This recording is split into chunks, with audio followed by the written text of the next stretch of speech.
Okay, I think I'm recording now. So hi everyone. As promised, I have Professor Watts in here, and he's going to be talking to us about the Republic. So we have just been talking before we started recording about Cicero and on the Commonwealth and kind of his historical circumstances and how that's influencing the way that he's writing his text and kind of what his project is intended to do and describe in the 50s, early 50s when he's writing this. And he was just about to situate us within Tiberius Gracchus, we also left off with last week. So this is a perfect starting point. Hopefully we didn't lose the flow too much here. Yeah, so I guess what I would say is Cicero is writing this text at a time when the Republic is under pretty significant stress. And it's a dialogue that he sets dramatically just after Tiberius Gracchus. And the main character that he's using in this is Scipio Africanus II, the victor who sacks and destroys Carthage. And at that time, Scipio Africanus II, Scipio Africanus the Younger, is seen by Romans as this, I suppose, paragon of philosophical and practical virtue. Like, he is the person in the state who everybody respects as a wise political figure. And what Cicero is doing is setting this dialogue up to basically capture a dramatic moment where the Roman state is under threat, but there's still time to fix it. And so you have the leading figures of the day, of the late 130s BC, coming together to talk about, well, how do we fix the Republic? And Scipio is at the center of this. And so the discussion that unfolds is a discussion that says, in essence, unlike Plato's Republic or some of the theoretical works in Greek philosophy, Cicero says, well, Rome got an ideal state. It got basically what Plato theorized. Rome actually did it, but it didn't do it by theorizing this. It actually built it. And so every generation of Romans contributed something to this, and they made this republic that was basically a perfect state. But then it started to deteriorate. And the reason Cicero sets the dialogue when he does is because he feels like that's the moment when Rome could have recovered, right? It could have stepped back and it could have recovered that ideal state. It could have gone back to that kind of practical manifestation of the ideal constitution that Plato had theorized.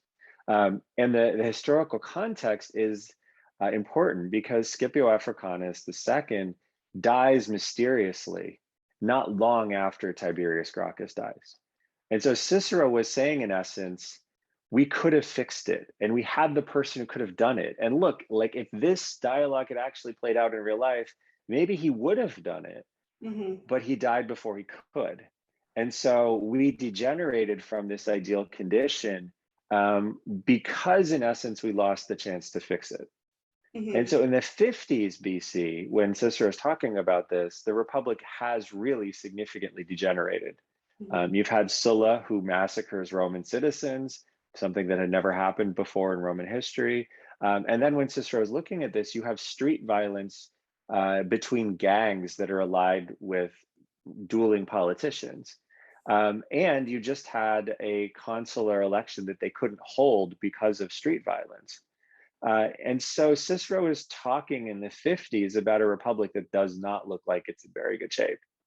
And in the back of his mind is the fact that there are figures who look like they can stabilize this. And there's a moment in the Republic where Cicero says that, you may have some degeneration into political violence, and somebody may become so powerful that everybody is scared to confront them. And it will look like you have peace. It will look like you have a functional state, but really all you have is a kind of balance of terror where nobody will confront this person because they're afraid they'll lose. But the minute that person looks like he's not going to be able to maintain power anymore, you go right back to violence. And in Cicero's mind, almost certainly is the situation where Pompey the Great comes in and stabilizes the state so it can have these consular elections.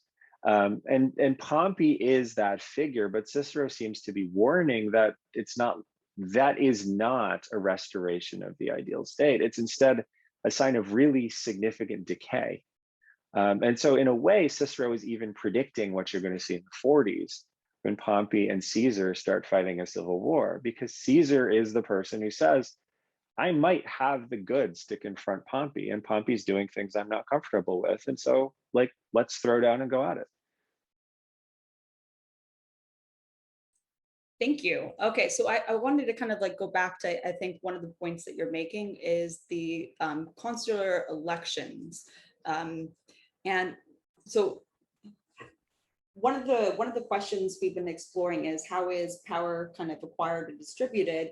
And what do you think kind of like some of the major changes that happened since, Cicero's dramatic dialogue setting with Scipio Africanus II?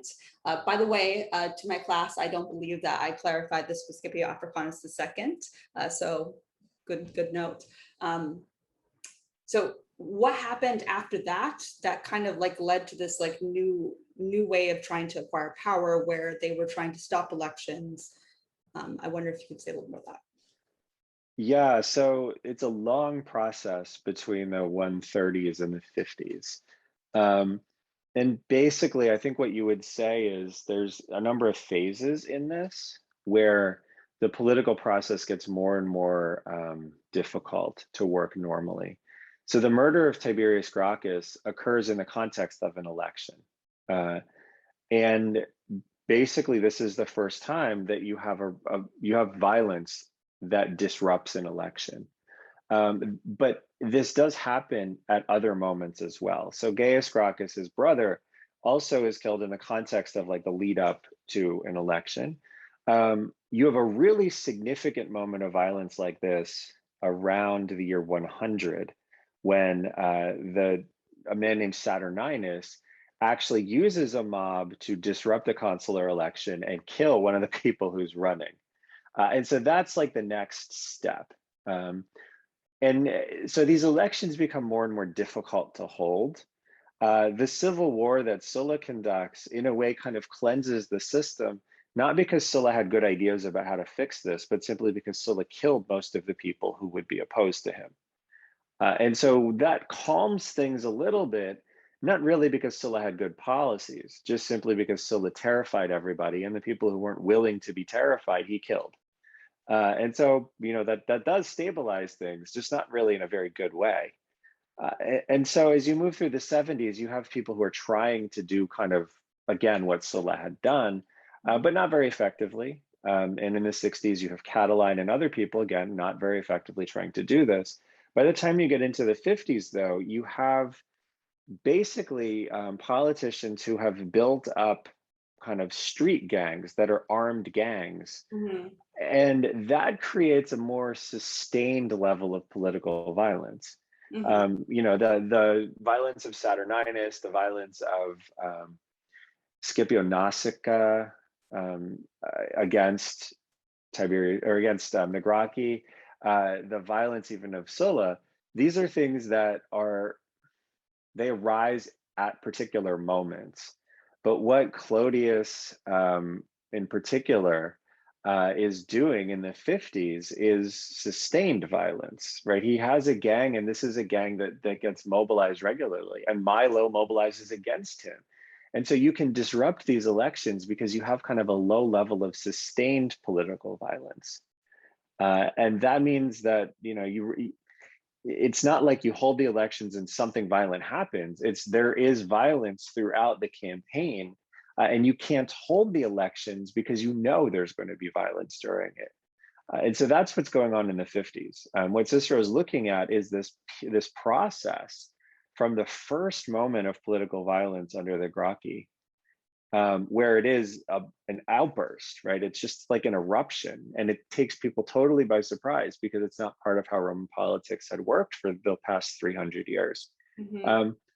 All of a sudden, not all of a sudden, over the course of almost a century, the state degenerates so that this isn't an eruption, it's just kind of a constant. Yeah. And so what Cicero is talking about in the 50s is we could have stopped this, right? We could have fixed things. And we actually even had the people who could have fixed it. And it just didn't happen. Mm-hmm. And so we entered this cycle where the violence got more serious and it became more common until it became kind of an everyday thing. Mm-hmm. And that meant the state really couldn't function because it's not just occasionally this is happening, it's now happening all the time. Mhm. Okay, thank you. So I was wondering if maybe we can kind of situate in this nice kind of like cycle of violence, or like maybe not cycle, but kind of like trajectory of violence, where it's an outburst in 130s, outburst in the early 100s, Saturday nights, and then it kind of like reverts back to the eventual kind of like the constant that you were talking about in the 50s. So Cicero, sorry, Sallust, which we've also read this week, is talking about one of these events in 63 BCE. Where exactly does this stand? Like, is this kind of like a turning point? We see the description of Catiline kind of like acquiring like the street gang and like making them do bad things all the time just to make sure that they'll be bad when he needs them to be bad. And of course, it's also in this context of a consular election. So is this kind of just like a kind of like a part of like this like increase on the trajectory, or where does this sit? So Sallust is my absolute favorite. You know this, but Sallust is amazing. And the Catiline is particularly amazing because, Mhm, as I think it's important to understand, Sallust is writing in the 40s, but mhm, Sallust is also writing both the descriptive work, but then also something that is, in a way, an apology for Sallust's own behavior. hmm, And so what Sallust is doing at the beginning is he starts by saying, look, like I wanted to be a good public servant, but the times were so corrupt that it was impossible. And so the viciousness of the moment made it so that I was vicious too. And yeah, I did bad things. But on some level, I'm responsible for that. But on another level, I'm not, because I was living in a time when bad things were done by everyone. And so what Sallust is doing in setting that up is, first of all, contextualizing his career. And Sallust was a particularly corrupt official. Um, the Horti Sallusti in Rome is one of the biggest like private villas in the city. That's Sallust's estate, and Sallust got this by stealing stuff, right? He's mhm. a particularly corrupt person, and everybody knew this. And so Sallust is in some ways apologizing for his behavior, but also taking responsibility, but not really taking responsibility. And what the Catiline does is it lays out how you get there. Mhm. Can I just pause Um, real quick to say, wow, I'm impressed. He's really good at writing, because he had me convinced that he was just trying to say, like, look how noble it is that I'm writing history. Isn't history awesome? That's why I'm not in politics anymore. It's because, history is also great. Um, Sorry. Maybe yeah, that. and then he actually got drummed out of the Senate for being, so corrupt, and Caesar rehabilitates him, and still he's like still corrupt. Um, And so there's actually an interesting way that we can twist this back when we get to Augustus. But what Sallust is doing when he's writing the Catiline is basically describing how you get there, right? How do you get a society that's that corrupt? Mhm, And what Sallust ultimately is saying is a really sophisticated argument about rationality and appetite. mhm, And so what he's talking about is how Catiline trains people to move away from rationality, but to embrace their appetites. And when you get into the discussion in the Senate about what to do about the Catilinarians, it's remarkable what Caesar says, because Caesar comes forward and he says, in essence, like it might make sense to do something to these people that is illegal. It might feel good to do that. But what that's going to do is it's going to take us out of rational discussion and move us towards emotion. And if we do that, there's no stopping the trajectory. We're going to move into a society where emotion governs everything, where appetites govern everything. And we just do what we want in the short term without thinking about the long-term implications of it. And the interesting thing is the way Sallust ends the Catiline, because you have the battle, and you have a discussion at the very end of it where Sallust is talking about how the soldiers who are victorious walk through, and they are acting rationally at the beginning, but then they start seeing that these are their family members or their friends or their countrymen. And what Sallust describes as them being overcome with emotion. And so the text, in the very end of it, it starts with this discussion of rationality, and then it ends with rationality being overcome by emotion. And so Caesar's prediction is borne out, but then you also can go back to the beginning and say, well, okay, that's how we got to where Sallust is talking about. That's how we got to a world that was so corrupt that, you know, good virtuous Sallust enters into politics and he becomes corrupt as well. And so it's a very fascinating text that gives us an account of Catiline, but also diagnoses this big condition of Roman society that has descended from a society that thinks about things and considers the consequences of its actions to a society that just acts because it feels like acting in that particular way at that particular moment. Do you think so Catiline kind of describes conditions in terms of like, oh, look, I'm just trying to also to be a very good statesman, but it's impossible for someone like me whose family has been good statesmen to be a statesman in the way that it actually, you know, works now. How much of that do you think is, it seems like, of course, to fit perfectly with what Sallust is trying to do and what he's trying to do to apologize for his own behavior, but to what extent are like those conditions that he's describing accurate? Was it more difficult for people like Catiline, even if they were truly virtuous, to you know, kind of like acquire political power and hold on to it and do what his ancestors had done, I guess? I think what Sallust would say is that in a way, Sulla broke things so badly that there was a generation that did live in that fashion. You know, they didn't really deserve what they got because Sulla killed people who had worked, whose families had worked for generations to build up wealth. Sulla killed them. He gave their property to people who were loyal to Sulla. And those people basically burned through all of that wealth very quickly because they were people devoted to their appetites. And so these are the people that Sallust says Catiline particularly appealed to. You know, these people who had become wealthy under Sulla, not because they had done the work, but just because they were loyal to Sulla, and they burned through all that wealth and all of a sudden they weren't wealthy anymore. And Catiline says, hey, well, let's do it again. And so I think that I think on some level, what Sallust is describing is real. If you have a traumatic event like the Civil War that Sulla inflicted on Rome, there are going to be all kinds of people who are reacting to that trauma for the rest of their lives. And it's not just Sulla's veterans. I mean, Caesar, the reason I think Caesar is so willing to pardon people is because Caesar had been one of the victims of Sulla. His father's family property was confiscated by Sulla. And so Caesar, I think, felt particularly that in a civil war, you don't do what Sulla did. That's bad. You know, that actually is something where Caesar would be more willing to kind of risk the disloyalty of people who opposed him in the war and claimed they were rehabilitated than do to people what Sulla had done to Caesar. And so I think we do have to understand that there's a huge amount of trauma that something like what Sulla did inflicts on everybody who lived through it. And all of these people that we see in the late Republic are people who lived through that trauma. I mean, Cato lived through this. Crassus, Pompey, Caesar, Cicero, you know, Brutus to a degree. I mean, all of these people lived through that trauma. And so they are acting in the later Republic as people who were traumatized by civil war in the past. And that's why the Civil War at the end of the Republic, the Pompey and Caesar Civil War looks in some ways so weird. And it's also, I think, why the second phase of this with Augustus is so brutal, because Augustus was born in 63 BC. He didn't live through Sulla. And he saw what kinds of mistakes people like Caesar made when they pulled their punches so they didn't do what Sulla had done to them. Yeah.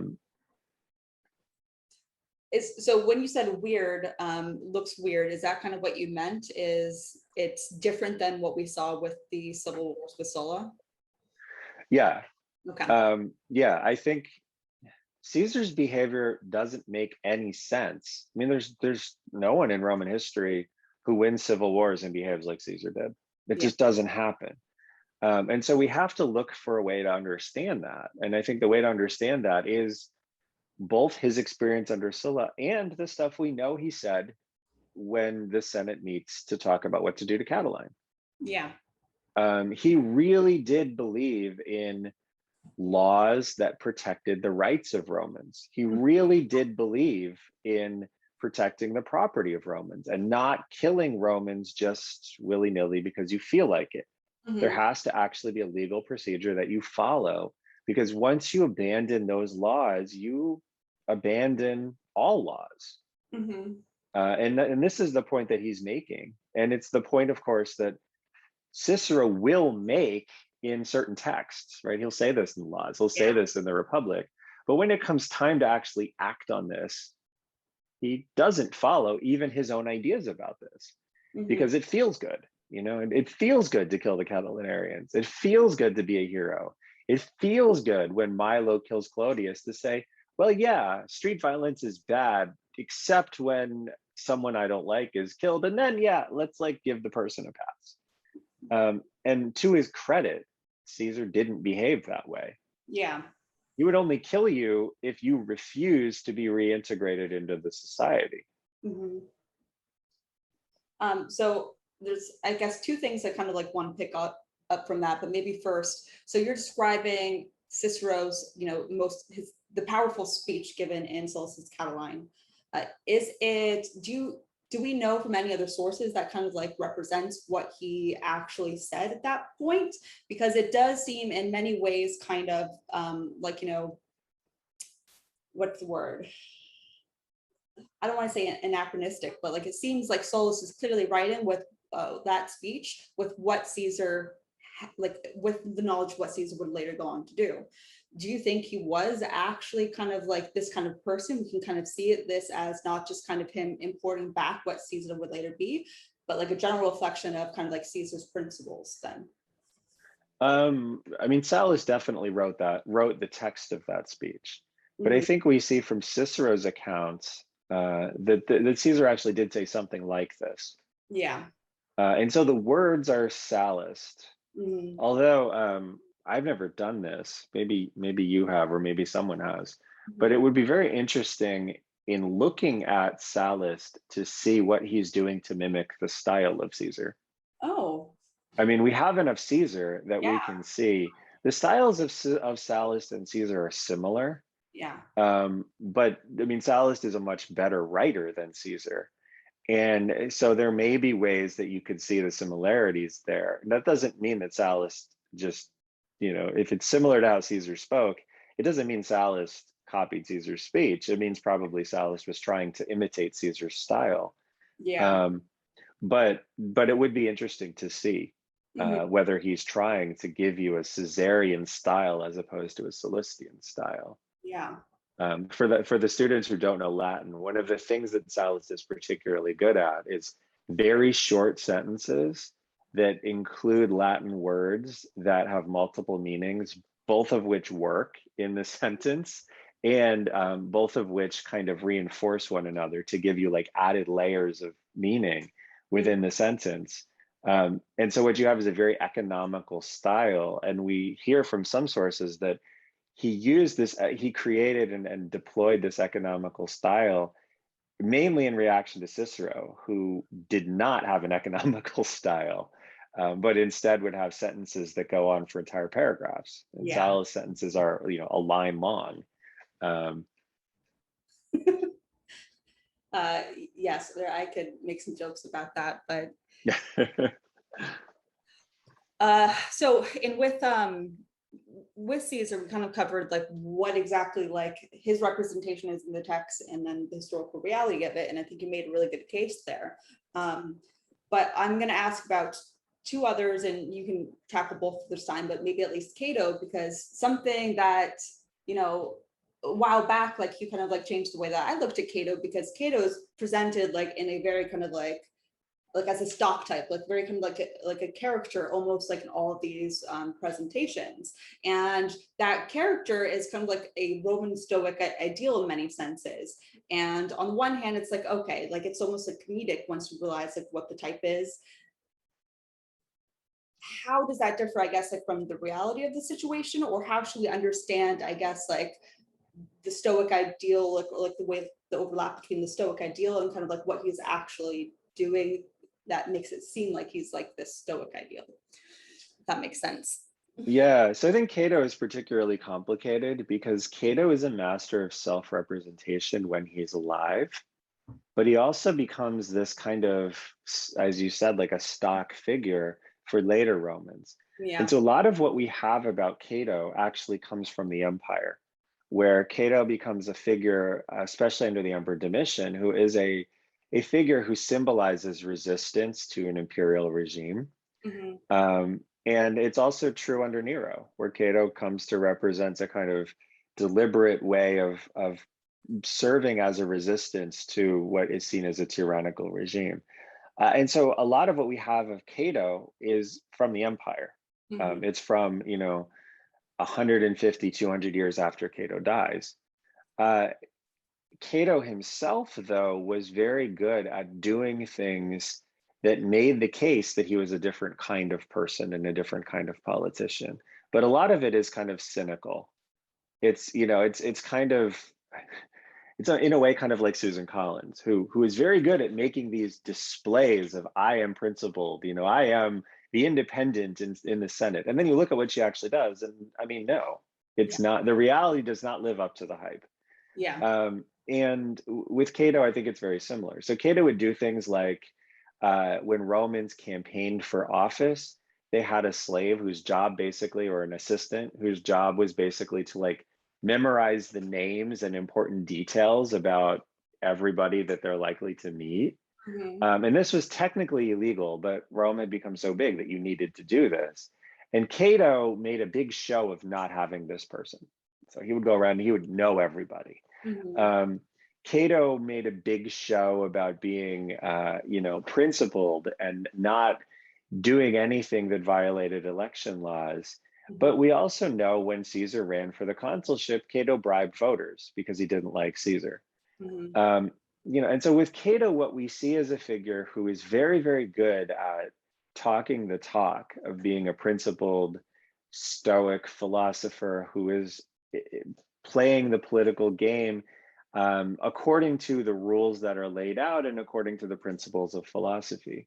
But in practice, Cato is not that. Cato does all sorts of things that are designed to advantage his own case and advantage his own career. He does all kinds of things that are designed to disadvantage his political opponents and really have no purpose other than disadvantaging his political opponents. And then when the civil war between Caesar and Pompey starts, Cato continues to fight on after Pompey's death and then commits suicide in that context of, being unwilling to compromise his principles. And it's really that suicide, which again is a public act, that kind of confirms this picture of Cato as this principled philosophical figure and allows you to disregard a lot of the stuff that Cato was actually doing, which isn't principled and isn't in the best interest of anybody but Cato. And that leads to this image of Cato as, the principled figure of resistance to tyranny that you get in the empire. But it's really Cato's death and his behavior towards Caesar that allows that to take root and gives him this really impressive and long-standing, I suppose, legacy as a historical character who represents something. When the person was both much more complicated and I think fell considerably short of what the ideal said he actually was doing. Yeah. Okay. Thank you so much. Anything really interesting that you wanted to say about Cicero, or should we move on to better questions? I guess I would say that Cicero, when you have later sources talk about Cicero, they say things like everybody hated Cicero and Cicero was kind of a loathsome human being. I think if we were to think about Cicero's personality and the way people reacted to it, I think if we considered Ted Cruz and the way that senators respond to Ted Cruz, we wouldn't be far off from how Cicero's peers thought about him. Well, that's not fair. What Cicero says actually, is coherent and powerful, and Okay, but I the think human aspect is in terms of what people how people react to Cicero, they okay. react to Cicero like they react to Ted Cruz. And Cicero is obviously, as a literary character, far superior to anything. Um, you know, Yeah. Cicero is, in the minds of just about everybody, the most important Latin author, certainly of the late Republic. Mhm. And he retains that status as the most important, Latin prose author for Yeah. a very, very long time. I mean, you might say he still has that. Mhm. And so there's Cicero the politician, who is basically Ted Cruz. And then there's Cicero the thinker and author, Yeah. who talks about Cicero the politician, but his ideas in text are much more sophisticated, and I guess you could even argue consistent, Mhm. than the sorts of stuff that he does as a politician. He's tremendously insecure. Yeah. Um, he, because of that, finds it very hard to consistently behave in ways that uphold the principles that he writes about. Mhm. Um, he's very cynical and opportunistic in how he behaves, and he's very arrogant. Mhm. And so it rubs just about everybody the wrong way. Um, but as a stylist and a thinker, he's incredibly important. Mhm. And so it's important, I think, when we consider Cicero, to disaggregate or separate the person who Mhm. was a jerk from the author who was quite gifted, and really, really good at what he did. Mhm. Mhm. Okay. Perfect. Okay. So one last question, I think.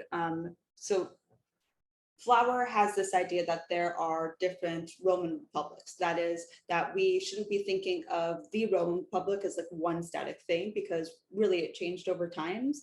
And when we're trying to think about when did the Roman Republic fall, and then also why, this kind of comes into question, right? I was wondering if you could just give us your thoughts on, is there one Roman Republic or are there multiple Roman republics? Yeah, I think Flower's idea is so fascinating because it's a really important way of capturing the dynamic evolution of the Roman state. Mhm. So, on one level, yeah, okay, there's one Roman Republic in that there's a system of government that's set up in 509 and it evolves. Mhm. And it continues to evolve. And then you can argue it still evolves under Augustus. But what I think what Flower's great insight has been to show us, when we talk about that evolution, we have to understand that there are significant moments where the nature of that state changes fundamentally. Mhm. And so if we're looking at the continuity of that state, yeah, okay, you have one Roman Republic. But if you're looking at the continuity of the way it functions, there are moments where it functions radically differently, where there are really significant shifts in what's going on. And some of those shifts are things that we see quite early on. The creation of the Concilium Plebis and the Tribune of the Plebs is a reaction to a kind of basically aristocratic domination of the Roman state that didn't exist even under the kings. Mhm. And so when we think of the Republic, and sometimes when we read about the Republic, we read about the revolution that started it as a kind of liberal thing, something that is overthrowing an autocracy. But actually, if you are not a patrician, to the degree that the patricians are a coherent and cohesive order in 509, if you're not a patrician, you are disenfranchised by this. Mhm. And the patricians have to be really careful about how they do this. So the Comitia Centuriata, that ultimately will be the body that elects the consuls and decides on declaring war, this was actually set up under Servius Tullius. Mhm. And the new republic does not feel strong enough to get rid of it, because if they did, that would basically completely disenfranchise the soldiers who are necessary to win wars. Mhm. And they don't want to do that because they realize that that probably will not allow the republic to survive. Mhm. Um, and so, even at the very beginning, there's this tension between what the people setting up the republic want it to be and what they can actually do. Uh-huh. And that's a tension that's going to dominate and create a kind of dynamic feature where the republic will reach moments of crises and it will have to adapt. Mhm. And what Flower really does well, it shows that at certain moments, these crises erupt and the changes are so significant that you're in a different thing. Mhm. The Constitution has changed significantly enough that it's still a republic, but it's different. Mhm. Different people are in charge. Different people occupy offices. And as you get through the later fourth century, what we see is there's a series of reforms that, in essence, just completely dismantle patrician domination of any aspect of this state. And Mhm. instead, they create a kind of patrician plebeian aristocracy where there are plebeians who are really important and there are patricians who are really important, and they combine to monopolize power of the state. And Mhm. it's really, really hard to break this. Yeah. There are people who try, but it's really hard to break this. And so I think what Flower's construction does is it allows us to say, well, that's a different kind of republic. It's still a Roman state. It's still a representative democracy to the degree the republic is a representative democracy, but it's very different from, say, the state that you have in 509. Mhm. The Roman state in 300 is designed to benefit still a select group of people, but a different select group of people. Uh-huh. And so I think this is one of the great benefits of Flower's argument, right? Yeah. You're able to see the continuity of the system, but you're also able to say, well, something really big happens at this moment that changes the way that system works, and it changes who that system is designed to benefit. Yeah. And then just one last question. So where do you think is the end of the Republic? Is it in 80 with Sulla? Is it already kind of like a broken system? Or do you think it's at 44? Do you think it's, not until Actium? Where do you see the Republic finally disappearing? That's a great question. Sorry. I actually really like, so my friend Josiah Osgood has done a study where he basically places it with Tiberius, Okay. where he says, well, okay, it ends, and we can say it ends um, in 44. We can say it ends when Caesar crosses the Rubicon. We can say it ends when Brutus and Cassius are defeated. Mhm. We can say it ends at Actium. But really, what you're seeing is Augustus allows elections, he allows offices. Even on his coins, he's allowing moneyers to put their name on the coins like they had done in the Republic. Mhm. And so, what Augustus claims he created was basically a new version of the Republic where one person is in charge, but he's not holding any offices that never existed before. He's instead holding a bunch of powers that equate to the powers of other people in the offices. And so, Augustus's power is defined in Republican terms, even though he's accumulated powers that very few people in the Republic ever exercised. Mhm. Um, and you could argue that that's not totally dissimilar from what Pompey does in 53 when he's trying, to rectify the state. It's not totally dissimilar from what Sulla does when he establishes a dictatorship that expands and allows him to occupy sole power for much longer than a dictator is supposed to have it. Mhm. Not, in some ways, you could say Augustus's position is even more constitutional than Sulla's or Pompey's. Yeah. And so what I think Josiah is saying is they really only move away from this kind of discussion about how you have these offices and these elections and these assemblies that continue to meet under Augustus. It's only under Tiberius that you really figure out, okay, yeah, I mean, we don't really need to bring together the concilium plebis to vote tribune power to the emperor, right? We can just do that. We don't really need to have, all of these assemblies and elections and all of these things that happened under Augustus. That doesn't really need to happen anymore because we kind of know what's going to happen anyway. The consul is going to be who the emperor appoints, and so his argument, I think, is appealing. But on another level, in a practical sense, Yeah. after Actium, it's not a representative democracy anymore. There are people who try to challenge Augustus and try to bring down the regime that he's set up. And across the 20s, and especially in the late 20s, there are people who are they think it might work.